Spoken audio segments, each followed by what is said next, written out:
So as you can see, there was more than one victim of the result of the 11th of November 2006.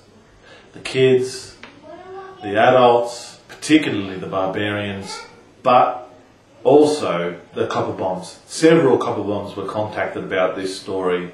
None wanted to report on camera, but they all said that they were distraught about the result of 2006 and disowned the umpire and the president. But having said that, the controversy of 2006 continued into 2007. What started out as an innocent AGM the night before, albeit with only one copper bomb, ended in controversy at the end of the game. Only 7 barbarians turned up, but they played like 14. And it's just as well, because on the day, the copper bombs were well stocked for players, as you can see by this footage.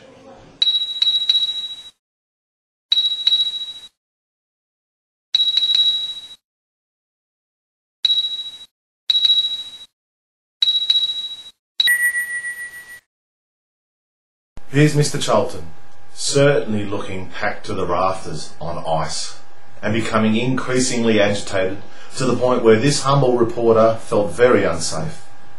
When I asked why he hadn't shown up to the family day, surprisingly, here's what he said.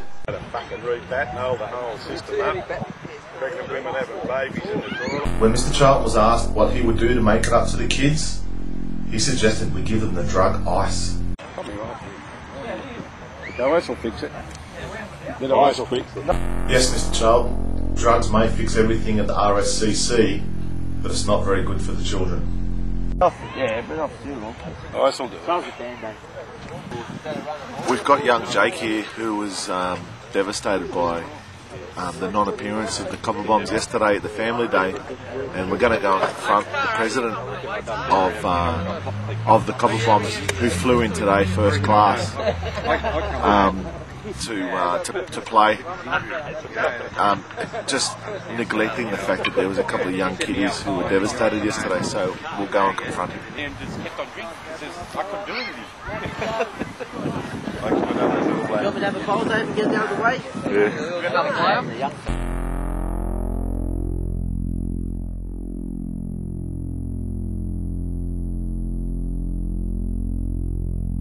Are you the president of the copper bombs? Yep. So we've got a young kid here who yesterday was devastated because no copper bombs turned up at the family day. So, have you got anything to say? I've got some boiled lollies. For those of you who don't know, boiled lollies is actually street talk for heroin. What about a t-shirt? So he doesn't want boiled lollies. He wants to play cricket, and he wants to know why no one from the copper bombs turned up yesterday. Look at him. He's 6 years old. We've got a full explanation. I'd be devastated. He's 6 years old. He's 7 years old. Going on 13. And he's devastated, Mr. President. Have you got anything to say? Yeah, on behalf of the Copper Bombs, I'd like to apologise. You're allowed to kick him in the Copper shins. Bombs were at the Wiggles concert. They couldn't make it. Clearly it seems the RSCC are now recruiting at Wiggles concerts. The Wiggles. Hey! And so where did your daughter come into it? So here's another one who was devastated by the non-appearance. In the time I spent with barbarians, one thing I did notice is that something as mean and underhanded as this certainly doesn't crush their attitude. Jake's a good example of that. Jay, T-shirt make you feel any better for them not appearing yesterday? No. Is he the man over there who didn't appear? Yes.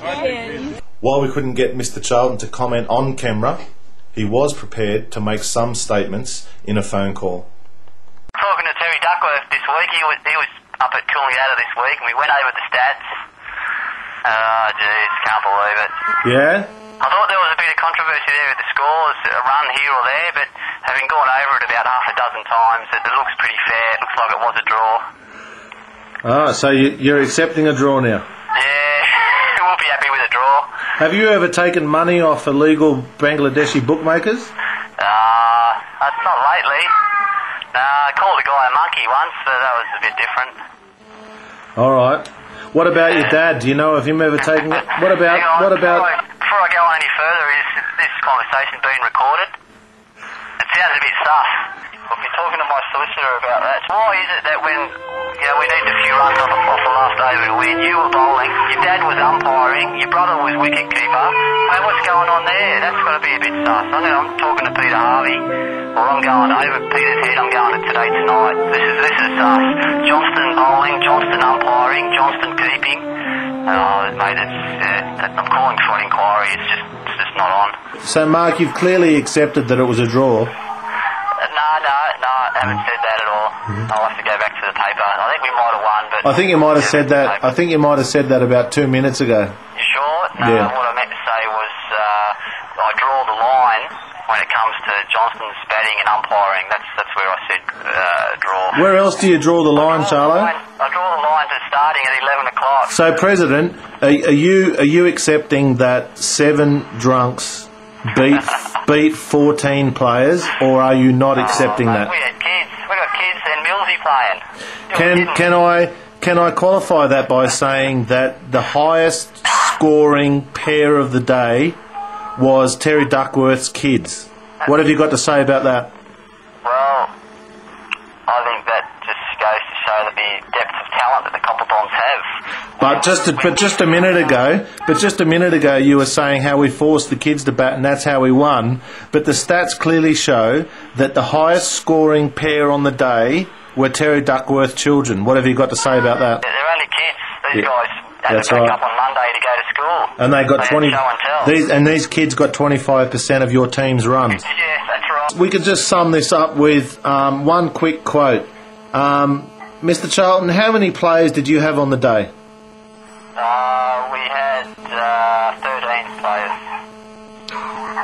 Mr. Charlton, how many players did you have on the day? Well, I think there were 13 batting, so we had to draw one out of a hat to bat twice. And how many players did the Barbarians have? I think they might have had 8 or 9. I think you'll find it was 7. Did you notice that Mr. Churchyard and Mr. Gray spent most of your innings talking with each other in the outfield and not fielding, which in fact meant that you were in fact batting to 5 fielders? No, that's not at all. You might have thought they were chatting, but they were just fielding at first and second slip. Oh, this is gold. Mainly for the Vice President. Remember, if the President goes down, the Vice President goes down too. Not having had any luck at the Wiggles concert, not being able to steal any players from the Barbarians, the RSCC boarded a chartered jet, paid for out of the RSCC coffers, and headed to India. We happened to catch it on film.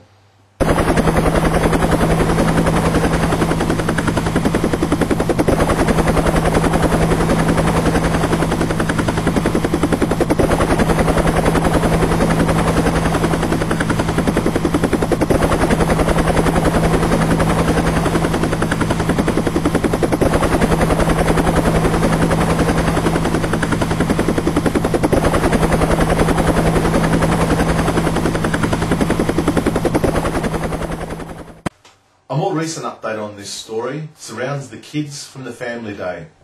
Remember young Jake? Well, they were so disappointed they've actually left Australia and have moved back to Canada. Very sad end to what was once an honourable club. Next week we'll be covering a Where Are They Now story, including the band members of that very famous band, Future Shock. Until then, good night.